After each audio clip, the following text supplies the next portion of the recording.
Hi hi hello ನಮಸ್ಕಾರ ಎಲ್ಲರಿಗೂ nature spirit nine at Kannada tarot card ರೀಡಿಂಗಿಗೆ ವೆಲ್ಕಮ್. ಸೊ ಎಲ್ಲರೂ ಅನ್ಕೋತಾ ಇದ್ದೀರಾ, ಯಾಕಿಷ್ಟು ಡಿಲೇ ಆಗಿ ವೀಡಿಯೋಸ್ಗಳನ್ನು ಅಪ್ಲೋಡ್ ಮಾಡ್ತಾ ಇದ್ದಾರೆ, ಯಾಕೆ ದಿನ ವೀಡಿಯೋಸ್ಗಳು ಬರ್ತಾ ಇಲ್ಲ? ಕಮೆಂಟ್ ಸೆಕ್ಷನಲ್ಲಿ ಕೆಲವೊಬ್ರು ಕೇಳಿದ್ದೀರಾ ಯಾಕೆ ಮೇಡಮ್ ಬರ್ತಾ ಇಲ್ಲ. ಕೆಲವೊಬ್ರು ನನ್ನ ಪರ್ಸ್ನಲ್ ರೀಡಿಂಗಿನ ನಂಬರನ್ನು ತಗೊಂಡು ಕೇಳ್ತಾ ಇದ್ದೀರಾ ವೀಡಿಯೋಸ್ಗಳು ಯಾಕೆ ಕರೆಕ್ಟಾಗಿ ಬರ್ತಾ ಇಲ್ಲ. ಸೊ ಇದೆಲ್ಲದಕ್ಕೂ ಉತ್ತರ ಏನೂ ಇಲ್ಲ. ಸೊ ನನ್ನ ಹೆಲ್ತಿನಲ್ಲಿ ತುಂಬ ವೇರಿಯೇಷನ್ಸ್ಗಳು ಬರ್ತಾ ಇರೋದ್ರಿಂದ ನನಗೆ ಸ್ವಲ್ಪ ರೆಸ್ಟಿನ ಅವಶ್ಯಕತೆ ಇರೋದ್ರಿಂದ ನಾನು ತುಂಬ ವೀಡಿಯೋಸ್ಗಳನ್ನು ತುಂಬ ಗ್ಯಾಪ್ ಕೊಟ್ಟು ಮಾಡಬೇಕಾಗಿರುತ್ತೆ ಅಥವಾ ಮಾಡಬೇಕಾಗಿ ಬರ್ತಾ ಇರುತ್ತೆ. ಅದಕ್ಕೆ ಬೇರೆ ವಿಶೇಷವಾದಂತಹ ಕಾರಣ ಏನೂ ಇಲ್ಲ. ಹೆಲ್ತಿನಲ್ಲಿ ಬಹಳಷ್ಟು ವೇರಿಯೇಷನ್ಗಳು ಪದೇ ಪದೇ ಬರ್ತಾ ಇರೋದ್ರಿಂದ ಸೊ ನನಗೆ ವೀಡಿಯೋಸ್ಗಳನ್ನು ಮಾಡೋದಕ್ಕೆ ಸ್ವಲ್ಪ ಕಷ್ಟ ಆಗ್ತಾ ಇರೋದ್ರಿಂದ ಮತ್ತು ರೆಸ್ಟಿನಲ್ಲಿ ಹೇಳಿರೋದ್ರಿಂದ ನನಗೆ ವೀಡಿಯೋಸ್ಗಳನ್ನು ಅಪ್ಲೋಡ್ ಮಾಡೋಕ್ಕಾಗ್ತಾ ಇಲ್ಲ. ಸೊ ಆ ಕಾರಣಕ್ಕೋಸ್ಕರವಾಗಿ ನಿಮಗೆ ವೀಡಿಯೋಗಳು ಬರ್ತಾ ಇಲ್ಲ. ಆದರೆ ಸ್ವಲ್ಪ ಹೆಲ್ತಿನಲ್ಲಿ ಒಂದು ಪಾಸಿಟಿವ್ ಮೂಮೆಂಟ್ಸ್ ಕಾಣ್ತಾ ಇದೆ ಅಂತ ಗೊತ್ತಾದರೆ ಖಂಡಿತವಾಗಿಯೂ ಸುಮ್ಮನೆ ಕೂತ್ಕೊಳ್ಳೋದಕ್ಕೆ ನನಗೂ ಇಷ್ಟ ಇಲ್ಲ. ಯಾಕಂದರೆ ರೀಡಿಂಗನ್ನು ಮಾಡೋದೇ ನಮ್ಮ ಕೆಲಸ ಆಗಿರೋದ್ರಿಂದ ಅಷ್ಟೊಂದು ಗ್ಯಾಪ್ ತಗೊಳ್ಳೋದು ನಮಗೆ ಇಷ್ಟ ಆಗ್ತಾ ಇರೋದಿಲ್ಲ. ಟ್ರೈಯನ್ನು ಮಾಡ್ತಾ ಇರ್ತೀನಿ, ಆದರೆ ನನಗೆ ಸ್ವಲ್ಪ ವೇರಿಯೇಷನಿನ ಕಾರಣದಿಂದ ನಾನು ವೀಡಿಯೋಸ್ಗಳನ್ನು ಅಪ್ಲೋಡ್ ಮಾಡೋಕ್ಕೆ ಆಗಲ್ಲ. ಸೊ ನಾನು ಒಂದು ವೀಡಿಯೋನ ಹಾಕುವಾಗ ಹೇಳ್ತೀನಿ, ಖಂಡಿತವಾಗಿಯೂ ನಾನು ವೀಡಿಯೋಸ್ಗಳನ್ನು ಅಪ್ಲೋಡ್ ಮಾಡ್ತೀನಿ, ಕಂಟಿನ್ಯೂಷನ್ ವೀಡಿಯೋಸ್ಗಳನ್ನ ಅಪ್ಲೋಡ್ ಮಾಡ್ತೀನಿ ಅಂತ. ಸೊ ಮಾಡುವ ಪ್ರಯತ್ನದಲ್ಲಿರ್ತೀನಿ, ಬಟ್ ವೇರಿಯೇಷನ್ಗಳು ಪದೇ ಆದಾಗ ಸೊ ನಾನು ಕೂಡ ರೆಸ್ಟಿಗೆ ಹೋಗಲೇಬೇಕಾಗತ್ತೆ. ಮತ್ತು ಇನ್ನೊಂದು ಏನು ಅಂದರೆ, ಬಹಳ ದೊಡ್ಡ ಕಾಯಿಲೆನಾ ಮೇಡಮ್ಗೆ ಅಷ್ಟೊಂದು ರೆಸ್ಟ್ ತಗೊಳ್ಳೋ ಅಂಥ ಕಾಯಿಲೆ ಬಂದ್ಬಿಡ್ತಾ ಅಂದರೆ, ಅಂತಹ ದೊಡ್ಡ ಕಾಯಿಲೆ ಏನು ಇಲ್ಲದೇ ಇದ್ರೂ ಕೂಡ ನನ್ನದೇ ಆದಂತಹ ರೀಡಿಂಗಿಗೆ ಕಂಟಿನ್ಯೂಷನ್ ಆದಂತಹ ಅಂದರೆ ನನ್ನದೇ ಆದಂತಹ ಒಂದು ಸ್ಟೆಪ್ ಮೂಮೆಂಟ್ಸ್ ಫಾರ್ವರ್ಡಿಗೋಸ್ಕರವಾಗಿ ನಾನು ಬೇರೆ ಬುಕ್ಗಳನ್ನು ಕೂಡ ಓದ್ತಾ ಇದ್ದೀನಿ. ಮತ್ತು ನನ್ನದೇ ಆದಂತಹ ಒಂದು ಪರ್ಸ್ನಲ್ ಲೈಫಿನಲ್ಲಿ ಕೂಡ ಬ್ಯುಸಿ ಇರ್ತೀನಿ. ಅಂತಹ ದೊಡ್ಡ ಒಂದು ಮೇಜರ್ ಇಶ್ಯೂಸ್ಗಳಂತೂ ಏನೂ ಇಲ್ಲ. ಬಟ್ ಆದರೆ ಕೆಲವೊಂದು ಸುಸ್ತು ಅಂತನೋ ಮತ್ತು ಇನ್ನೊಂದು ಕಾರಣಗಳು ಇರುತ್ತೆ ಅಲ್ವಾ. ಸೊ ಪರ್ಸ್ನಲ್ ಲೈಫಿನಲ್ಲಿ ಬೇರೆ ಆದಂತಹ ವರ್ಕ್ಗಳು ಕೂಡ ಇರುತ್ತೆ. ಆ ಮಧ್ಯದಲ್ಲಿ ಇದು ಕೆಲಸಗಳನ್ನ ಮಾಡಬೇಕಾಗತ್ತೆ. ಸೊ ಆ ಕಾರಣಗಳಿಗೋಸ್ಕರವಾಗಿ ಸ್ವಲ್ಪ ಗ್ಯಾಪನ್ನು ತಗೋತಾ ಇದ್ದೀನಿ. ಬಹಳ ದೊಡ್ಡದಾದಂತಹ ವೇರಿಯೇಷನ್ ಏನೂ ಇಲ್ಲ. ಬಟ್ ಆದರೆ ನನಗೂ ಸ್ವಲ್ಪ ಗ್ಯಾಪ್ ಬೇಕು. ಕೆಲವೊಂದು ರೀತಿಯ ನಮ್ಮ ತಾಯಿ ಹೋದ ತದನಂತರದಲ್ಲಿ ನನಗೆ ಸ್ವಲ್ಪ ಡಿಸ್ಟರ್ಬೆನ್ಸ್ ಇದ್ದಿದ್ದರಿಂದ ನಾನು ಕೂಡ ವೀಡಿಯೋಸ್ಗಳನ್ನು ಅಪ್ಲೋಡ್ ಮಾಡೋಕ್ಕೆ ಸಾಧ್ಯ ಆಗ್ತಾ ಇರಲಿಲ್ಲ. ಮತ್ತು ನನ್ನ ಒಂದು ರೀಡಿಂಗಿನ ಪರ್ಪಸ್ಸಿಗೋಸ್ಕರವಾಗಿ ನಾನು ಹಲವಾರು ಬುಕ್ಗಳನ್ನ ಓದ್ತಾ ಇರೋದ್ರಿಂದ ನನಗೂ ಕೂಡ ಟೈಮು ಅಡ್ಜಸ್ಟ್ ಆಗ್ತಾ ಇಲ್ಲದೆ ಇರೋದ್ರಿಂದ ನಾನು ರೀಡಿಂಗನ್ನು ಸ್ವಲ್ಪ ಗ್ಯಾಪ್ ತಗೋತಾ ಇದ್ದೀನಿ. ರೀಡಿಂಗನ್ನು ಮಾಡೋದಕ್ಕೆ ಅಥವಾ ವಿಡಿಯೋಗಳನ್ನು ಮಾಡೋದಕ್ಕೆ ಸ್ವಲ್ಪ ಗ್ಯಾಪ್ ತಗೋತಾ ಇದ್ದೀನಿ ಅಷ್ಟೇ, ಬಿಟ್ಟರೆ ಬೇರೆ ಯಾವುದೇ ಮೇಜರ್ ಆದಂತಹ ಕಾರಣಗಳು ಇಲ್ಲ. ಸ್ವಲ್ಪ ಬಾಡಿ ರೆಸ್ಟನ್ನು ಕೇಳಿದಾಗ ನಾವು ಸ್ವಲ್ಪ ರೆಸ್ಟನ್ನು ಕೊಟ್ಬಿಟ್ರೆ ಅದಕ್ಕೆ ಮತ್ತಷ್ಟು ಒಂದು ಪಾಸಿಟಿವ್ ಎನರ್ಜಿಯನ್ನು ತಗೊಂಡು ಮೂಮೆಂಟ್ಸನ್ನು ಮಾಡ್ಬೋದಾಗಿರುತ್ತೆ. ನನ್ನ ಲೈಫಿನಲ್ಲಿ ಬರೀ ರೀಡಿಂಗ್ ಪರ್ಪಸ್ಸೇ ಅಲ್ಲ, ಬೇರೆ ಎಲ್ಲವೂ ಕೂಡ ಇರುತ್ತೆ ಅಲ್ವಾ. ಸೊ ಅದೆಲ್ಲವನ್ನು ನೋಡಿ ನಾನು ರೀಡಿಂಗನ್ನು ಮಾಡ್ತಾ ಇರಬೇಕಾಗಿರೋದ್ರಿಂದ ಸ್ವಲ್ಪ ಬ್ಯುಸಿಯಾಗೂ ಕೂಡ ಇರ್ತೀನಿ. ಆ ಕಾರಣಕ್ಕೋಸ್ಕರವಾಗಿ ವಿಡಿಯೋ ಬರ್ತಾ ಇಲ್ಲ. ಓಕೆ, ಸೊ ಮತ್ತಷ್ಟು ಡೀಟೇಲ್ಸನ್ನು ಕೊಡುವಂತಹ ಅಗತ್ಯ ಏನು ಇಲ್ಲ ಅನ್ಕೋತೀನಿ. ನೀವು ಅರ್ಥ ಮಾಡ್ಕೋತೀರಾ. ಯಾಕಂದರೆ ನಾನು ಎಲ್ಲ ವ್ಯೂವರ್ಸ್ಗಳಿಗೂ ನಾನು ಸುಮಾರು 2.5 ವರ್ಷದಿಂದ ನಾನು ಏನು ವೀಡಿಯೋಸ್ಗಳನ್ನ ಮಾಡ್ತಾ ಇದ್ದೀನಿ, ಇಷ್ಟೊಂದು ಗ್ಯಾಪನ್ನು ನಾನು ಯಾವಾಗಲೂ ತೊಗೊಂಡಿರಲಿಲ್ಲ. ಬಟ್ ಈ ಮಧ್ಯದಲ್ಲಿ ನಮ್ಮ ತಾಯಿ ದೂರವಾದ ತದನಂತರದಿಂದ ನನಗೆ ಸ್ವಲ್ಪ ಗ್ಯಾಪಿನ ಅವಶ್ಯಕತೆ ಬೇಕಾಯಿತು. ಸೊ ಅದರಿಂದ ಆಚೆ ಬರೋದಕ್ಕೂ ನನಗೆ ಸ್ವಲ್ಪ ತುಂಬಾ ಕಷ್ಟ ಆಗ್ತಾ ಇತ್ತು. ಸೊ ಆ ಕಾರಣಕ್ಕೋಸ್ಕರವಾಗಿ ನಾನು ವೀಡಿಯೋಸ್ಗಳನ್ನು ತುಂಬ ತಡವಾಗಿ ಹಾಕ್ತಾ ಇದ್ದೀನಿ ಅಷ್ಟೇ. ಅದನ್ನು ಬಿಟ್ಟರೆ ಬೇರೆ ಯಾವುದೇ ಕಾರಣಗಳಿಲ್ಲ. ಸೊ ಏನಾಯಿತು ಹೇಗಾಯಿತು ಅಂತಹ ದೊಡ್ಡ ತೊಂದರೆನಾ ಆ ಥರ ಎಲ್ಲ ಏನು ಯೋಚನೆ ಮಾಡಬೇಡಿ.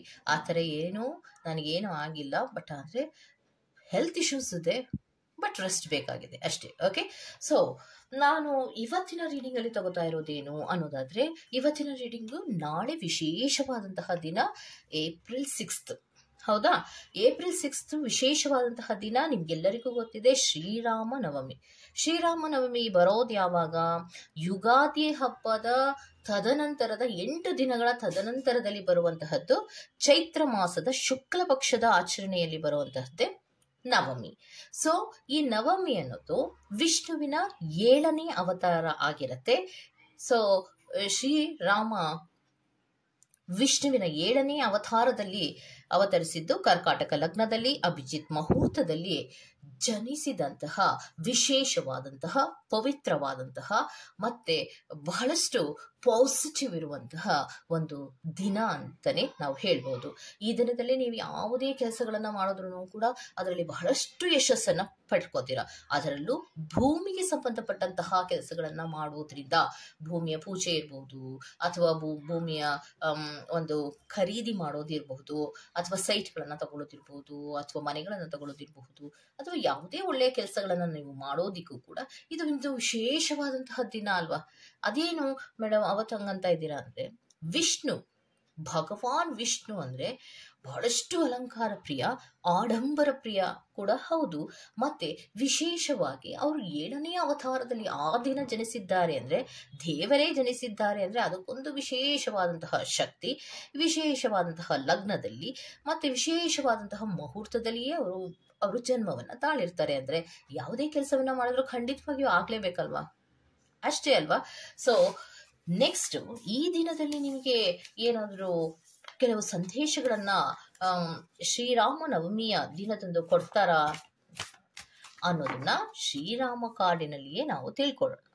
ಓಕೆ, ಸೊ ಅದನ್ನ ತಿಳ್ಕೊಳ್ಳೋದಕ್ಕೆ ಮುಂಚಿತವಾಗಿ ಏನ್ ಮಾಡ್ಬೇಕು ಅನ್ನೋದಾದ್ರೆ, ಶ್ರೀರಾಮ ನವಮಿಯ ಪ್ರಯುಕ್ತವಾಗಿ ಶ್ರೀರಾಮ ಅವರು ನಿಮ್ಗೆ ಯಾವ ಸಂದೇಶವನ್ನ ಪ್ರಮುಖ ಸಂದೇಶವಾಗಿ ಕೊಡ್ತಾ ಇದ್ದಾರೆ, ಅಥವಾ ನಿಮ್ಮ ಲೈಫಿನಲ್ಲಿ ಈಗ ನಡೀತಾ ಇರುವಂತಹ ಕೆಲವೊಂದು ಮೂಮೆಂಟ್ಸ್ ಗಳ ಆಧಾರಿತವಾಗಿ ಕೊಡ್ತಾರಾ, ಅಥವಾ ಶ್ರೀರಾಮ ನವಮಿಯ ತದನಂತರದಲ್ಲಿ ನಿಮ್ಮ ಜೀವನದಲ್ಲಿ ಯಾವ ಬದಲಾವಣೆಗಳಾಗತ್ತೆ ಅನ್ನೋದನ್ನ ಹೇಳ್ತಾರಾ ಅನ್ನೋದನ್ನ ನೋಡೋಣ. ನೋಡೋದಕ್ಕೆ ಮುಂಚಿತವಾಗಿ ಪ್ಲೀಸ್ ಸೆಲೆಕ್ಟ್ ಯುವರ್ ಆಪ್ಷನ್, ನಿಮ್ಮ ಆಪ್ಷನ್ಗಳನ್ನ ಸೆಲೆಕ್ಟ್ ಮಾಡ್ಕೊಳ್ಳಿ. ಸೊ ನಿಮ್ಗೆ 2 ಆಪ್ಷನ್ ಅನ್ನ ಕೊಟ್ಟಿದ್ದೇನೆ, ಕುಕುಂಬರ್ ಅಂಡ್ ಕ್ಯಾರೆಟ್ ಅನ್ನ ಕೊಟ್ಟಿದ್ದೇನೆ. ಅಂದ್ರೆ ಸೌತೆಕಾಯಿಯನ್ನು ಸೆಲೆಕ್ಟ್ ಮಾಡ್ಕೊಂಡ್ರೆ ಫೈಲ್ ನಂಬರ್ 1, ಕ್ಯಾರೆಟ್ ಅನ್ನು ಸೆಲೆಕ್ಟ್ ಮಾಡ್ಕೊಂಡ್ರೆ ಫೈಲ್ ನಂಬರ್ 2 ಆಗಿರುತ್ತೆ. ಆಯ್ಕೆಯನ್ನ ಮಾಡ್ಕೊಳ್ಳುವಾಗ ಬಹಳ ಕಾನ್ಸಂಟ್ರೇಷನ್ ಇಂದ ಆಯ್ಕೆಯನ್ನ ಮಾಡ್ಕೊಳ್ಳಿ. ಓಕೆ, ಹಾಗೇನೆ ಡಿಸ್ಕ್ರಿಪ್ಷನ್ ಬಾಕ್ಸ್ ನಲ್ಲಿ ಪ್ರತಿ ಫೈಲ್ನ ಟೈಮಿಂಗ್ಸ್ ಅನ್ನ ಕ್ಲಿಯರ್ ಆಗಿಯೇ ಮೆನ್ಷನ್ ಮಾಡಿರ್ತೀನಿ. ನೀವು ಯಾವ ಫೈಲ್ ಅನ್ನ ಸೆಲೆಕ್ಟ್ ಮಾಡ್ಕೊಂಡಿರ್ತೀರೋ ಆ ಫೈಲ್ನ ಟೈಮಿಂಗ್ಸ್ ಅನ್ನ ನೋಡಿ ಸ್ಕಿಪ್ ಆಗಿ ನಿಮ್ಮ ರೀಡಿಂಗ್ಸ್ ಗಳನ್ನ ನೀವು ತಗೋಬಹುದಾಗಿರುತ್ತೆ. ಓಕೆ, ರೀಡಿಂಗ್ ಅನ್ನ ಶುರು ಮಾಡೋಣ. ಓಕೆ, ಫೈಲ್ ನಂಬರ್ 1 ಸ್ಪಿರಿಟ್ಸ್ ಸೌತೆಕಾಯಿ. ಯಾರೆಲ್ಲ ಆಯ್ಕೆಯನ್ನ ಮಾಡ್ಕೊಂಡಿದ್ದೀರೋ ಅದು ಫೈಲ್ ನಂಬರ್ 1 ಆಗಿರುತ್ತೆ. ನಿಮಗೆ ಶ್ರೀರಾಮ ನವಮಿಯ ದಿನಕ್ಕೆ ವಿಶೇಷವಾಗಿ ವಿಷ್ಣುವಿನ 7ನೇ ಅವತಾರವಾದಂತಹ ಶ್ರೀರಾಮನವರು ಯಾವ ಸಂದೇಶವನ್ನ ಕೊಡ್ತಾ ಇದ್ದಾರೆ ಅನ್ನೋದನ್ನ ನೋಡೋಣವಾ. ಓಕೆ, ಸೊ ಸ್ಪಿರಿಟ್ಸ್ ಯಾವ ಸಂದೇಶವನ್ನ ಫೈಲ್ ನಂಬರ್ 1 ಅವರಿಗೆ ಕೊಡೋದಕ್ಕೆ ಇಷ್ಟಪಡ್ತೀರಾ ಸ್ಪಿರಿಟ್ಸ್?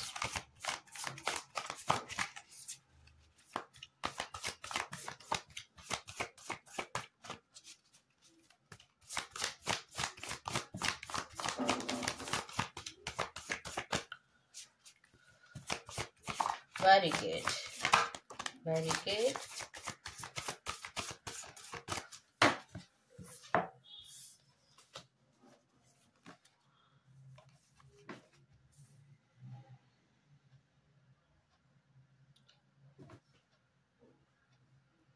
ಓಕೆ, ಸೊ ಶ್ರೀರಾಮ ನವಮಿಯ ಪ್ರಯುಕ್ತವಾಗಿ ನಿಮಗೆ ವಿಶೇಷವಾದ ಸಂದೇಶಗಳನ್ನ ಕೊಟ್ಟಿದ್ದಾರೆ.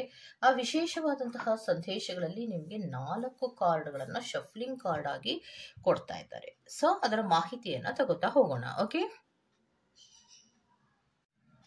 ಓಕೆ ಸೊ ಕುಕುಂಬರನ್ನ ಯಾರೆಲ್ಲ ಸೆಲೆಕ್ಟ್ ಅನ್ನ ಮಾಡ್ಕೊಂಡಿದ್ದೀರೋ, ಸೊ ನಿಮಗೆ ಯಾವ ಕಾರ್ಡ್ ಬರ್ತಾ ಇದೆ?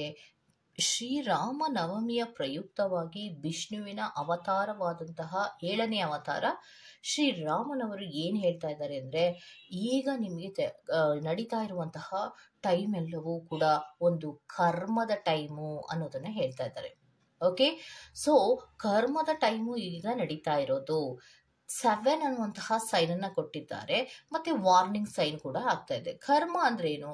ನಿಮ್ಮ ಕ್ಯಾಲ್ಕುಲೇಷನ್ಸ್, ನೀವು ಮಾಡಿದಂತಹ ಪಾಪ ಪುಣ್ಯಗಳ ಆಧಾರಿತವಾದಂತಹ ಮೇಲೆ ಪುಣ್ಯದ ಕೆಲಸಗಳು ಮತ್ತು ಪಾಪದ ಕೆಲಸಗಳು ಅನ್ನುವಂತಹ ಆಧಾರದ ಮೇಲೆ ಈಗ ನಿಮ್ಮ ಸಿಚುಯೇಷನ್ಸ್ಗಳು ನಿಂತಿರತ್ತೆ ಅನ್ನೋದನ್ನ ಹೇಳ್ತಾ ಇದ್ದಾರೆ. ಸೊ ಕೆಲವೊಂದು ವಿಚಾರಗಳಲ್ಲಿ ನೀವು ಏನು ಕಷ್ಟಪಡ್ತಾ ಇದ್ದೀರಾ, ಕೆಲವೊಂದು ವಿಚಾರಗಳಲ್ಲಿ ಏನು ಯಾವುದೇ ಮೂಮೆಂಟ್ಸ್ ಎಲ್ಲ ಆಗ್ತಾ ಇಲ್ವಲ್ಲ, ಗೊಂದಲ ಆಗ್ತಾ ಇದೆಯಲ್ಲ, ಕನ್ಫ್ಯೂಷನ್ಸ್ ಆಗ್ತಾ ಇದೆ, ಮತ್ತೆ ತುಂಬಾ ಕಷ್ಟ ಬರ್ತಾ ಇದೆ ನನ್ನ ಜೀವನದಲ್ಲಿ ಅನ್ನುವಂತಹದ್ದು, ಮತ್ತೆ ಸಮಸ್ಯೆಗಳ ಮೇಲೆ ಸಮಸ್ಯೆಗಳು ಉದ್ಭವ ಆಗುವಂತಹದ್ದು, ಮತ್ತೆ ಏನೇ ಒಂದು ಪರಿಹಾರವನ್ನ ಮಾಡ್ಕೊಳ್ಳೋದಕ್ಕೆ ಹೋದ್ರೂ ಆಗದೆ ಒದ್ದಾಡ್ತಾ ಇರುವಂತಹದ್ದು, ಇದೆಲ್ಲವೂ ನಿಮ್ಮ ಕರ್ಮದ ಟೈಮಿನಲ್ಲಿ ನಡೀತಾ ಇರುವಂತಹದ್ದು. ನಿಮ್ಮ ಕರ್ಮದ ಟೈಮ್ ಯಾವಾಗ ನಡೀತಾ ಇರುತ್ತೋ ಅದು ಪಾಪ ಪುಣ್ಯಗಳ ಆಧಾರಿತವಾದ ವಿಚಾರವೇ ಆಗಿರತ್ತೆ. ಪುಣ್ಯ ಕೆಲಸಗಳನ್ನ ಮಾಡಿದ್ದು, ಪುಣ್ಯದ ಕಾರ್ಯಗಳನ್ನ ಮಾಡಿದ್ರೆ ಅಲ್ಲಿ ನಿಮಗೆ ಯಾವುದೇ ರೀತಿಯ ತೊಂದರೆಗಳಿರುವುದಿಲ್ಲ. ಆದರೆ ಗೊತ್ತಿದ್ದೋ ಗೊತ್ತಿಲ್ಲದೆಯೋ ನಿಮ್ಮ ತಪ್ಪುಗಳಿಂದ ನಿಮಗೆ ಇದು ವಾರ್ನಿಂಗ್ ಟೈಮ್ ಆಗಿ ಕನ್ಸಿಡರೇಷನ್ ಆಗ್ತಾ ಇರುತ್ತೆ. ಸೊ ನಿಮಗೆ ಒಂದು ಡಿಫಿಕಲ್ಟ್ ಟೈಮ್ ಇಂಡಿಕೇಟೆಡ್ ಅನ್ನೋದನ್ನ, ಇಂಡಿಕೇಶನ್ ಏನು? ಹೌದು, ಫೈಲ್ ನಂಬರ್ 1 ಯಾರೆಲ್ಲ ಆಯ್ಕೆಯನ್ನ ಮಾಡ್ಕೊಂಡಿದ್ದೀರೋ ಕುಕುಂಬರನ್ನ, ಅವರು ಏನು ಹೇಳ್ತಾ ಇದ್ದಾರೆ ಅಂದ್ರೆ ಇದು ಒಂದು ನಿಮಗೆ ಡಿಫಿಕಲ್ಟ್ ಆದಂತಹ ಒಂದು ಪೀರಿಯಡು. ಅಂದ್ರೆ ಸಮಸ್ಯೆಗಳ ಮೇಲೆ ಸಮಸ್ಯೆಗಳು, ಏನೋ ಒಂದು ಕಷ್ಟಗಳು ಮೇಲಿಂದ ಮೇಲೆ ಬರ್ತಾ ಇರೋದು, ಮತ್ತೆ ಹಣಕಾಸಿನ ಸಮಸ್ಯೆಗಳಿರಬಹುದು, ಅಥವಾ ಖರ್ಚು ಅನ್ನೋದು ಮೇಲಿಂದ ಮೇಲೆ ಬರುವಂತಹದ್ದು ಇರ್ಬೋದು, ನೆಮ್ಮದಿಗೆ ಸಂಬಂಧಪಟ್ಟಂತಹ ವಿಚಾರ ಇರಬಹುದು, ಅಥವಾ ಕೆಟ್ಟ ಹೆಸರುಗಳು ಬರೋದಿರಬಹುದು, ಅಥವಾ ಅಂದುಕೊಂಡಂತಹ ರೀತಿಯಲ್ಲಿ ಲಾಭಗಳು ಬರದೇ ಇರಬಹುದು. ಇದೆಲ್ಲವೂ ಕೂಡ ನಿಮಗೆ ಒಂದು ಡಿಫಿಕಲ್ಟ್ ಆದಂತಹ ಪೀರಿಯಡೇ ನಡೀತಾ ಇದೆ. ಇದು ಒಂದು ಕಾರ್ಮಿಕ್ ಆದಂತಹ ಟೈಮ್ ಅನ್ನೋದನ್ನ ಹೇಳ್ತಾ ಇದ್ದಾರೆ. ಸೊ ನೆಕ್ಸ್ಟ್ ಏನ್ ಹೇಳ್ತಾ ಇದ್ದಾರೆ ಅನ್ನೋದಾದ್ರೆ, ರಿಯೂನಿಯನ್. ಎಲ್ಲವೂ ಕೂಡ ಸರಿ ಹೋಗುತ್ತೆ, ತಲೆ ಕೆಡಿಸ್ಕೊಂಬೇಡಿ, ಎಲ್ಲವೂ ಕೂಡ ಸರಿ ಹೋಗುತ್ತೆ. ಆದ್ರೆ ಅದನ್ನ ಕರೆಕ್ಟ್ ಆಗಿ ಏನ್ ಮಾಡಬೇಕು ಅನ್ನೋದನ್ನ ಯೋಚನೆ ಮಾಡಿ ನೀವು ಮುಂದಕ್ಕೆ ದಾರಿಯನ್ನ ಹುಡ್ಕೋಬೇಕಷ್ಟೆ. ಯಾಕೆ ಅನ್ನೋದಾದ್ರೆ, ಕೆಲವೊಂದು ವಿಚಾರಗಳಲ್ಲಿ ನಿಮಗೆ ಕಷ್ಟಗಳು ಬಂದಿರೋದಕ್ಕೆ ಯಾವುದೇ ಆಲೋಚನೆಯನ್ನ ಮಾಡದೆ ನೀವು ತೆಗೆದುಕೊಂಡಂತಹ ನಿರ್ಧಾರಗಳು ಈಗ ನಿಮ್ಗೆ ಕಷ್ಟಕ್ಕೆ ಕಾರಣ ಆಗಿರುವಂತಹದ್ದಲ್ವಾ. ಸೊ ಕೆಲವೊಂದು ವಿಚಾರಗಳಲ್ಲಿ ಆಲೋಚನೆಯೇ ಮಾಡದೆ ನೀವು ಮುಂದೆ ಹೋಗಿದ್ದೀರಾ, ಈಗ ಕಷ್ಟ ಅಂತ ಕಷ್ಟಪಡ್ತಾ ಇದ್ದೀರಾ, ಸಮಸ್ಯೆಗಳ ಮೇಲೆ ಸಮಸ್ಯೆಗಳು ಬರ್ತಾ ಇದೆ ಅನ್ಕೋತಾ ಇದ್ದೀರಾ. ಬಟ್ ಈ ಸಮಸ್ಯೆಗಳೆಲ್ಲವೂ ಸ್ವಲ್ಪ ದಿನ ಮಾತ್ರವೇ. ಕರ್ಮದ ಟೈಮ್ ಮುಗಿದ ತದನಂತರದಲ್ಲಿ ಎಲ್ಲವೂ ಕೂಡ ಸರಿ ಹೋಗುತ್ತೆ. ರಿಯೂನಿಯನ್ ಅನ್ನೋದನ್ನ ಹೇಳ್ತಾ ಇದ್ದಾರೆ. ಸೊ ಯಾರು ನಿಮ್ಗೆ ಸಹಾಯವನ್ನ ಮಾಡ್ತಾ ಇಲ್ವೋ, ಯಾರು ನಿಮ್ಗೆ ದೂರ ಆಗ್ತಾ ಇದ್ರೋ, ಯಾವ ಕಷ್ಟಗಳು ಮೇಲಿಂದ ಮೇಲೆ ಬರ್ತಾ ಇತ್ತೋ ಅದೆಲ್ಲವೂ ಕೂಡ ಸರಿ ಹೋಗುವಂತಹ ಟೈಮು, ಆಸ್ಪಿಷಿಯಸ್ ಆದಂತಹ ಟೈಮು ಬರುತ್ತೆ.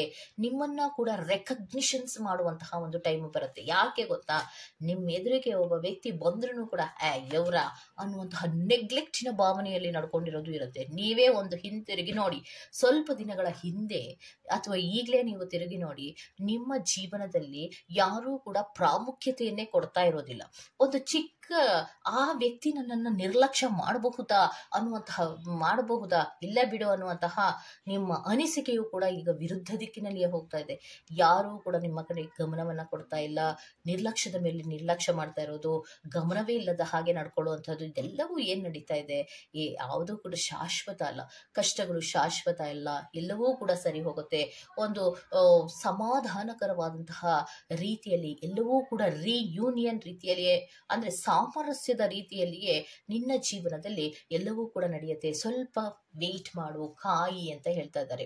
ಮತ್ ಇನ್ನೊಂದು ಏನಂದ್ರೆ, ನಿನ್ನ ಜೀವನದಲ್ಲಿ ಮುಗೀತು, ಯಾವುದೇ ಸಮಸ್ಯೆಗಳಿಗೂ ಪರಿಹಾರ ಇಲ್ಲ ಅಂತ ನೀ ಏನ್ ಹೇಳ್ತಾ ಇದೆಯಲ್ಲ, ನಿನ್ನ ಜೀವನದಲ್ಲಿಯೂ ಕೂಡ ರೀಬರ್ತ್ ಅನ್ನೋದನ್ನ ನಾನು ಮಾಡ್ತೀನಿ, ಹೊಸ ಒಂದು ಹೆಜ್ಜೆಗಳನ್ನ ಇಡೋದಕ್ಕೆ ನಾನು ಅವಕಾಶವನ್ನ ಕೊಡ್ತೀನಿ ಅನ್ನೋದನ್ನ ಹೇಳ್ತಾ ಇದ್ದಾರೆ. ಸೊ ಇಂಡಿಕೇಶನ್ ಏನು ಅನ್ನೋದಾದ್ರೆ, ನಾನು ಒಂದು ಆಸ್ಪಿಷಿಯಸ್ ಆದಂತಹ, ಒಂದು ಪವಿತ್ರವಾದ, ಒಂದು ಪ್ರಿಷಿಯಸ್ ಆದಂತಹ ಒಂದು ಹೆಜ್ಜೆಯನ್ನ ಮುಂದಿಡೋದಕ್ಕೆ ನಾನು ಅವಕಾಶವನ್ನ ಕೊಡ್ತೀನಿ. ಆ ಹೆಜ್ಜೆಯನ್ನ ಇಡೋವಾಗ ಆಲೋಚನೆ ಮಾಡಿ ಇಡಬೇಕು. ಕಾರ್ಡನ್ನ ನೋಡಿ, ನಿಮಗೆ ರೀಬರ್ತ್ ಅನ್ನುವಂತಹ ಕಾರ್ಡ್ ಬರ್ತಾ ಇದೆ. ಯಾವುದೋ ಒಂದು ಕಷ್ಟದಲ್ಲಿ ಇದ್ದೀರಾ, ಆ ಕಷ್ಟದಿಂದ ಪರಿಹಾರ ಹೇಗಾಗಬೇಕು ಅನ್ನೋದಕ್ಕೆ ನಿಮ್ಮ ಹಿಂದೆ ಒಬ್ರು ಇದ್ದೇ ಇರ್ತಾರೆ. ಯಾರೋ ನಿಮ್ಗೆ ಸಹಾಯವನ್ನ ಮಾಡೋದಕ್ಕೆ ನಿಮ್ಮ ಹಿಂದೆ ಇರ್ತಾರೆ. ಆದ್ರೆ ಈ ಒಂದು ಚಿತ್ರವನ್ನ ಕರೆಕ್ಟ್ ಆಗಿ ನೋಡಿ, ಈ ಒಂದು ಇಮೇಜ್ ಅನ್ನ ಕರೆಕ್ಟ್ ಆಗಿ ನೋಡಿ. ಇಲ್ಲಿ ಒಂದು ರಾಮ, ಇಲ್ಲಿ ಒಂದು ಹುಡುಗ, ಈ ರಾಮ ಇವರು ಬಿಲ್ಲನ್ನ ಬಿಡಬೇಕು ಅಂದ್ರೆ ಅವರ ಹಿಂದೆ ಒಂದು ಗುರು ಇದ್ದಾರೆ. ಸೊ ಇವ್ರೇನ್ ಹೇಳ್ತಾ ಇರೋದು, ಇವ್ರು ಏನ್ ಹೇಳ್ತಾರೋ ಅದನ್ನೇ ಪಾಲಿಸ್ಕೊಂಡು ಹೋದ್ರೆ ನಿನ್ನ ಗುರಿಯನ್ನ ನೀನು ಬಿಟ್ಬೋದು. ನೀನೇನ್ ಬಾಣವನ್ನ ಬಿಡ್ತಾ ಇದೆಯಾ, ನಾನು ಎಲ್ಲಿ ಬಿಡಬೇಕು ಅಂತ ಹೇಳ್ತಾ ಇದ್ದೀನಿ, ಅಲ್ಲಿ ನೀನು ಬಾಣವನ್ನ ಬಿಟ್ರೆ ಆ ಗುರಿಯನ್ನ ತಲುಪೋದಕ್ಕೆ ಸಾಧ್ಯ. ಆ ಗುರಿಯನ್ನ ತಲುಪಬೇಕು ಅಂದ್ರೆ ಒಂದು ಕಾನ್ಸಂಟ್ರೇಷನ್ ಅನ್ನೋದು ಮುಖ್ಯ. ಯಾವುದೇ ಕೆಲಸಗಳನ್ನ ಮಾಡ್ಬೇಕು ಅನ್ನೋದು ದೃಢವಾದ ನಿರ್ಧಾರ ಮತ್ತೆ ಕಾನ್ಸಂಟ್ರೇಷನ್ ಇಂದ ಮಾತ್ರವೇ ಸಾಧ್ಯ ಆಗತ್ತೆ. ಯಾಕೆ ಅಂದ್ರೆ ನಿಮ್ಮಲ್ಲಿ ಎರಡರ ಕೊರತೆಯೂ ಕೂಡ ಬಹಳಷ್ಟು ಇದೆ. ಒಂದು ನಿಮಿಷ ಇದ್ದ ಹಾಗೆ, ಒಂದು ನಿಮಿಷ ಆಲೋಚನೆ ಮಾಡದ ಹಾಗೆ ನೀವು ಮತ್ತೊಂದು ನಿಮಿಷದಲ್ಲಿ ಮಾಡೋದೇ ಇಲ್ಲ.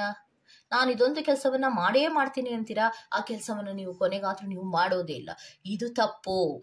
ನಿಮ್ಮ ಹಿಂದೆ ಒಬ್ಬರು ಯಾರಾದ್ರೂ ನಿಮ್ಗೆ ಒಳ್ಳೆಯ ಸಜೆಷನ್ ಕೊಡೋದಕ್ಕೆ ಇದ್ದಾರೆ ಅಂದ್ರೆ ಅದು ನಿಮ್ಮ ಪುಣ್ಯವಲ್ವಾ? ಅದನ್ನ ಕರೆಕ್ಟ್ ಆಗಿ ಯೂಸ್ ಮಾಡಿಕೊಂಡು ಗುರಿಯನ್ನ ತಲುಪೋದನ್ನ ನೋಡಿ. ಆಗ ಮಾತ್ರ ನಿಮ್ಮ ಲೈಫಿನಲ್ಲಿ ರೀಬರ್ತ್ ಅನ್ನೋದು ಇರತ್ತೆ ಅನ್ನೋದನ್ನ ಹೇಳ್ತಾ ಇದ್ದಾರೆ. ಸೊ ನೆಕ್ಸ್ಟ್ ಕಾರ್ಡಿನಲ್ಲಿ ಏನು ಹೇಳ್ತಾ ಇದ್ದಾರೆ ಅಂದ್ರೆ, ಸೊ ನಿನಗೆ ಒಂದು ಜೀವನದಲ್ಲಿ ಒಂದು ಆಶ್ರಯ ಬೇಕು, ಏನೋ ಒಂದು ಮಾಡ್ಬೇಕು ಅಂತ ಅನ್ಕೋತಾ ಇದೀಯಾ, ಗುರಿ ಇಟ್ಟು ಮಾಡು.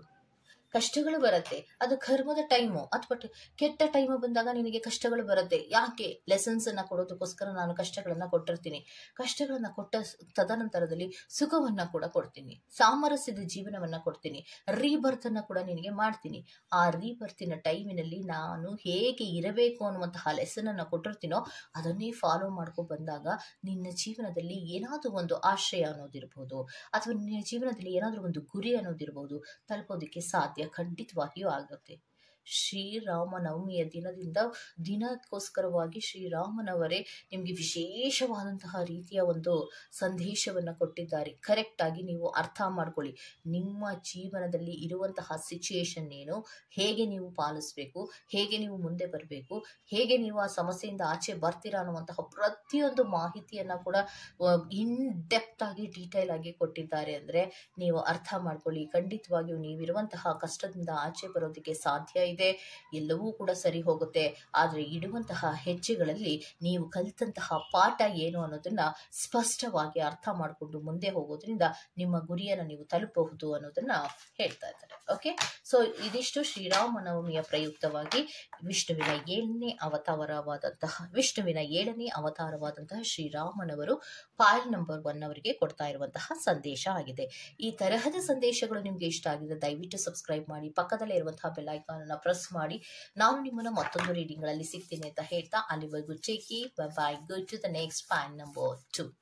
ಯಾರೆಲ್ಲ ಕ್ಯಾರೆಕ್ಟರ್ ಅನ್ನು ಸೆಲೆಕ್ಟ್ ಮಾಡ್ಕೊಂಡಿದ್ದೀರೋ ಅವರಿಗೆ ವಿಶೇಷವಾದಂತಹ ಶ್ರೀರಾಮ ನವಮಿಯ ಪ್ರಯುಕ್ತವಾಗಿ ಯಾವ ಸಂದೇಶವನ್ನ ಕೊಡ್ತಾ ಇದ್ದಾರೆ ಅನ್ನೋದನ್ನ ನೋಡೋಣ. Okay, let's start. Spirits file number 2 ಅವರಿಗೆ ಯಾವ ಒಂದು ಸಂದೇಶವನ್ನ, ಅಮೂಲ್ಯ ಸಂದೇಶವನ್ನ ಕೊಡೋದಕ್ಕೆ ಇಷ್ಟಪಡ್ತೀರಾ spirits?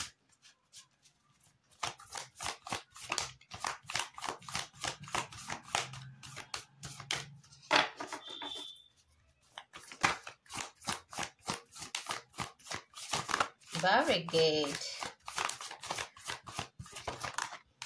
Very good. So,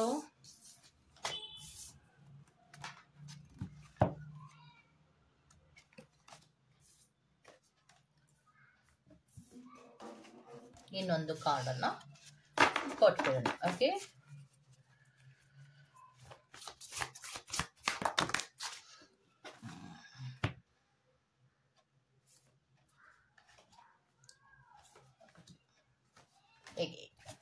very good. ನಾನು 4 ಕಾರ್ಡ್ಗಳ ರೀಡಿಂಗ್ ಅನ್ನ ಮಾಡೋದಕ್ಕೆ ಅನ್ಕೊಂಡೆ, ಬಟ್ ಫೈಲ್ ನಂಬರ್ 2 ಅವರಿಗೆ 6 ಕಾರ್ಡಿನ ರೀಡಿಂಗ್ ಅನ್ನ ಕೊಟ್ಟಿದ್ದಾರೆ. ಸೊ ಏನ್ ಹೇಳಿದ್ದಾರೆ, ಯಾವ ಪ್ರಮುಖ ಸಂದೇಶಗಳನ್ನು ನಿಮಗೆ ಕೊಡ್ತಾ ಇದ್ದಾರೆ ಅನ್ನೋದನ್ನ ನೋಡೋಣ.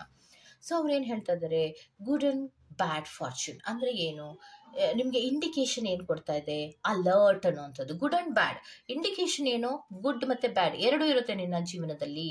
ಇದು ಒಂದು ವಾರ್ನಿಂಗ್ ಅಂತಾನೆ ನೀನ್ ತಿಳ್ಕೋಬೇಕು ಅನ್ನೋದನ್ನ ಹೇಳ್ತಾ ಇದ್ದಾರೆ. ಯಾಕೆ ಅಂದ್ರೆ ಶ್ರೀರಾಮ ನವಮಿಯ ತದನಂತರದಲ್ಲಿ ನಿನ್ನ ಲೈಫಿನಲ್ಲಿ ಗುಡ್ ಅನ್ನೋದು ಇರುತ್ತೆ, ಬ್ಯಾಡ್ ಅನ್ನೋದು ಇರುತ್ತೆ. ಸೊ ಎರಡೂ ಕೂಡ ಇರುತ್ತೆ. ಬೇವು ಬೆಲ್ಲದ ತರ. ಯುಗಾದಿ ಹಬ್ಬದಲ್ಲಿ ನೀವು ಬೇವು ಬೆಲ್ಲ ಎರಡನ್ನೂ ಕೂಡ ತಿಂದಿರ್ತೀರಾ. ಸೊ ಅದರಲ್ಲಿ ಬೇವು ಇರುತ್ತೆ, ಬೆಲ್ಲನೂ ಇರುತ್ತೆ. ಹಾಗೆ ನಿನ್ನ ಜೀವನದಲ್ಲಿ ಎರಡೂ ಕೂಡ ಇರತ್ತಪ್ಪ. ಗುಡ್ ಮತ್ತೆ ಬ್ಯಾಡ್ ಅನ್ನುವಂತಹ ಎಲ್ಲ ಕೆಲವೊಂದು ಸಿಚುಯೇಷನ್ಸ್ ಗಳನ್ನ ಕೂಡ ನೀನು ಎದುರಿಸಬೇಕಾಗಿರುವ ಸಂದರ್ಭಗಳು ಬರುತ್ತೆ ಅನ್ನುವಂತಹ ಒಂದು ಅಲರ್ಟ್ ಇಂಡಿಕೇಶನ್ ಅನ್ನ ಕೊಡ್ತಾ ಇದ್ದಾರೆ, ಒಂದು ಅಲರ್ಟ್ ಮಾಡ್ತಾ ಇದ್ದಾರೆ. ಮತ್ತೆ ಇನ್ನೊಂದೇನು ಅಂದ್ರೆ ರಿಟರ್ನ್ ಅನ್ನುವಂತಹ ಕಾರ್ಡು ಬರ್ತಾ ಇದೆ. ಸೊ ಹೌದು, ನಿನ್ನ ಜೀವನದಲ್ಲಿ ಹ್ಯಾಪಿನೆಸ್ ಅನ್ನೋದು ರಿಟರ್ನ್ ಆಗ್ತಾ ಇದೆ, ಸಕ್ಸಸ್ ಅನ್ನೋದು ರಿಟರ್ನ್ ಆಗ್ತಾ ಇದೆ. ಓಕೆ, ಮತ್ತೆ ಇನ್ನೊಂದೇನಂದ್ರೆ ಕೆಲವೊಂದು ವಿಚಾರಗಳಲ್ಲಿ ಎಂಡಿಂಗ್ ಆಗ್ತಾ ಇದೆ, ಕೆಲವೊಂದು ವಿಚಾರಗಳ ಬಿಗಿನಿಂಗ್ ಆಗ್ತಾ ಇದೆ ಅನ್ನೋದನ್ನ ಹೇಳ್ತಾ ಇದ್ದಾರೆ. ಸೊ ರಿಟರ್ನ್ ಅನ್ನುವಂತಹ ಕಾರ್ಡ್ ಬರ್ತಾ ಇದೆ ಅನ್ನೋದಾದ್ರೆ, ಸೊ ನಿನ್ನ ಜೀವನದಲ್ಲಿ ಕೆಲವೊಂದು ಎಂಡ್ ಆಗ್ತಾ ಇದೆ, ಕೆಲವೊಂದು ಸಿಚುಯೇಷನ್ಗಳು ರಿಟರ್ನ್ ಆಗಿ ಬರ್ತಾ ಇದೆ. ಅದರ ಕಡೆಗೆ ಗಮನವನ್ನ ಕೊಟ್ಕೋಬೇಕು. ಹ್ಯಾಪಿನೆಸ್ ಇರತ್ತೆ, ಹ್ಯಾಪಿನೆಸ್ ನಿನ್ನನ್ನು ಫಾಲೋ ಮಾಡತ್ತೆ, ಸಕ್ಸಸ್ ಅನ್ನೋದು ಕೂಡ ಇರತ್ತೆ. ಆದ್ರೆ ಕೆಲವೊಂದು ವಿಚಾರಗಳಲ್ಲಿ ಮಾತ್ರ ಮಾಡಿದ ತಪ್ಪುಗಳನ್ನ ಅಥವಾ ಕೆಲವೊಂದು ಸಿಚುಯೇಷನ್ಸ್ಗಳು ಮಾತ್ರ ರಿಟರ್ನ್ ಆಗ್ತಾ ಇರತ್ತೆ, ಅಂದ್ರೆ ಮರಳಿ ಮರಳಿ ಬರ್ತಾ ಇರತ್ತೆ. ಅದರ ಕಡೆಗೆ ಗಮನವನ್ನ ಕೊಡು. ಸೊ ಯಾವುದೇ ಸಿಚುಯೇಷನ್ಸ್ಗಳು ಕೂಡ ನಿಮ್ಗೆ ಮರಳಿ ಬಂದ್ರು ಕೂಡ ಪ್ರಿಪೇರ್ ಆಗಿರು ಅನ್ನೋದನ್ನ ಹೇಳ್ತಾ ಇದ್ದಾರೆ. ಜೀವನದಲ್ಲಿ ಪ್ರತಿಯೊಂದು ಹೆಜ್ಜೆಗಳಿಗೂ ಕೂಡ ನಾವು ಪ್ರಿಪೇರ್ ಆಗ್ಬೇಕು. ಸೊ ಹಾಗೇನೆ ನೀನು ಕೂಡ ಪ್ರಿಪೇರ್ ಆಗು. ಈಗ ಹೇಳ್ತಾ ಇದ್ದೀನಲ್ವಾ, ನಿನಗೆ ಗುಡ್ ಅಂಡ್ ಬ್ಯಾಡ್ ಅನ್ನುವಂತಹ ಎರಡೂ ಕೂಡ ಈಕ್ವಲ್ ಆಗಿ ಬರ್ತಾ ಇದೆ. ಅಂದ್ರೆ 100% ಅಂತ ಬಂದ್ರೆ ಗುಡ್ ಮತ್ತೆ ಬ್ಯಾಡ್ ಅನ್ನೋದು 50-50 ಆಗಿ ಬರ್ತಾ ಇದೆ. ಕೆಲವೊಂದು ಸಿಚುಯೇಷನ್ಸ್ಗಳು ರಿಟರ್ನ್ ಆಗಿ ಬರ್ತಾ ಇದೆ. ಅಂದ್ರೆ ಅರ್ಲಿ ಸ್ಟೇಜ್ ನಲ್ಲಿಯೇ ನೀನು ನೋಡ್ಕೋಬೇಕು, ಏನಾಗ್ತಾ ಇದೆ, ನಾನೇನೋ ಒಂದು ಹೆಜ್ಜೆಗಳನ್ನ ಇಡ್ತಾ ಇದ್ದೀನಿ, ಅದು ಸರಿಯಾಗಿ ಇಡ್ತಾ ಇದ್ದೀನಾ, ಈ ಹಿಂದೆ ನಾನು ಒಂದು ಹೆಜ್ಜೆಯನ್ನು ಇಟ್ಟು ಸೋತಿದ್ದೆ ಅಥವಾ ಅನ್ಸಕ್ಸಸ್ಫುಲ್ ಆಗಿದ್ದೆ, ಅಥವಾ ನಾನು ಆ ಗುರಿಯನ್ನು ತಲುಪೋದಕ್ಕೆ ಸಾಧ್ಯ ಆಗಿರ್ಲಿಲ್ಲ, ಫೇಲ್ಯೂರ್ ಆಗಿದ್ದೆ. ಸೊ ಈಗಲಾದ್ರೂ ನನಗೆ ಮರಳಿ ಆ ಒಂದು ಸಂದರ್ಭ ಬಂದಾಗ, ಸಿಚುಯೇಷನ್ ಬಂದಾಗ ನಾನು ಅದನ್ನ ಕರೆಕ್ಟ್ ಆಗಿ ಅರ್ಲಿ ಸ್ಟೇಜಿನಲ್ಲಿ, ಪ್ರಥಮ ಹಂತದಲ್ಲಿಯೇ ನಾನು ಕರೆಕ್ಟ್ ಆಗಿ ಪ್ರಿಪ್ರೇಷನ್ಸ್ ಅನ್ನ ಮಾಡಿಯೇ ಮುಂದಕ್ಕೆ ಹೋಗ್ಬೇಕು. ಇದು ಒಂದು ನನಗೆ ಅವಕಾಶ ಸಿಕ್ಕಿರೋದು ಅನ್ನುವಂತಹ ಪ್ರಿಪ್ರೇಷನ್ ಇರಬೇಕು. ಪ್ರಿಪೇರಿಂಗ್, ಯಾವುದೇ ಕೆಲಸಗಳನ್ನ ಪ್ರಿಪೇರ್ ಆಗದೆ ಮಾಡೋದಕ್ಕೆ ಹೋಗ್ಬೇಡ. ಯಾಕೆ ಅಂದ್ರೆ ಕೆಲವು ಸಿಚುಯೇಷನ್ಸ್ಗಳು ಈ ಹಿಂದೆ ನಿನ್ನ ಲೈಫಿನಲ್ಲಿ ಪ್ರಿಪೇರ್ ಆಗದೆ ಕೆಲವು ಸಿಚುಯೇಷನ್ಸ್ಗಳನ್ನ ಫೇಸ್ ಮಾಡಿದ್ಯಾ, ಕಷ್ಟವನ್ನ ಅನುಭವಿಸಿದ್ಯಾ, ನೋವನ್ನ ಪಟ್ಟಿದ್ಯಾ, ಲಾಸ್ಗಳನ್ನ ಮಾಡ್ಕೊಂಡಿದ್ಯಾ. ಸೊ ಈಗ ಮತ್ತೆ ಪುನಃ ನಿನ್ಗೆ ಅದೇ ಸಿಚುಯೇಷನ್ ಬರ್ತಾ ಇದೆ ಅಂದ್ರೆ ಅದು ಒಂದು ನಿನ್ಗೆ ಏನಾಗಿತ್ತು, ಪಾಠವೇ ಆಗಿತ್ತು. ಅದಕ್ಕೆ ಪ್ರಿಪೇರ್ ಆಗು. ಸಿಚುಯೇಷನ್ಗಳು ಪದೇ ಪದೇ ಬರ್ತಾ ಇದ್ರೆ ಆ ಒಂದು ಕೆಲವೊಂದು ಸಿಚುಯೇಷನ್ಸ್ಗಳಲ್ಲಿ ನಾವು ಕಲಿಬೇಕಾಗಿರುವಂತಹ ಕೆಲವೊಂದು ಲೆಸನ್ಸ್ ಗಳನ್ನ ನಾವು ಕಲ್ತಿರೋದಿಲ್ಲ ಅನ್ನೋದಷ್ಟೇ ಅದರ ಅರ್ಥ ಆಗಿರತ್ತೆ. ರೋಡ್ ಲ್ಯಾಸ್ ಟ್ರಾವೆಲ್ಡ್, ಅಯ್ಯೋ ರೋಡೇ ಇಲ್ವಲ್ಲ, ನನಗೆ ಯಾವುದೇ ರೋಡು ಇಲ್ವಲ್ಲ, ಮುಂದೆ ಹೋಗೋದಕ್ಕೆ ಯಾವುದೇ ದಾರಿ ಕಾಣಿಸ್ತಾ ಇಲ್ವಲ್ಲ ಅನ್ನುವಂತಹ ಒಂದು ಸಂದರ್ಭಗಳು ಬಂದ್ರೂ ಕೂಡ ಅನ್ಕೋಬೇಡ. ರೋಡು ಖಂಡಿತವಾಗಿಯೂ ಇರುತ್ತೆ. ನೀನು ನಡಿಬೇಕು, ಜೀವನದಲ್ಲಿ ಮುಂದೆ ಹೋಗ್ಬೇಕಂದ್ರೆ ದಾರಿ ಯಾವುದಾದ್ರೂ ಒಂದಿದೆ, ಹುಡುಕ್ಬೇಕು. ನೀವ್ ಅನ್ಕೊಂಡಿದ್ದಲ್ಲ, ಅಯ್ಯೋ ನನಗೇನು ದಾರಿ ಕಾಣಿಸ್ತಾ ಇಲ್ಲ, ದಾರಿ ಕಾಣಿಸ್ತಾ ಇಲ್ಲ, ದಾರಿ ಕಾಣಿಸ್ತಿಲ್ಲ, ಆಗಲ್ಲ ಆಗಲ್ಲ ಆಗಲ್ಲ, ಅದಲ್ಲ, ಆಗತ್ತೆ, ಮುಂದೆ ಹೋಗ್ಬೇಕು, ಬೇರೆ ದಾರಿ ಇಲ್ಲ, ಹೋಗ್ತೀನಿ ಅಂತ ಹೋದ್ರೆ ಪುಟ್ಟ ಕಾಲು ದಾರಿನಾದ್ರೂ ಸಿಗುತ್ತೆ ಅಲ್ವಾ.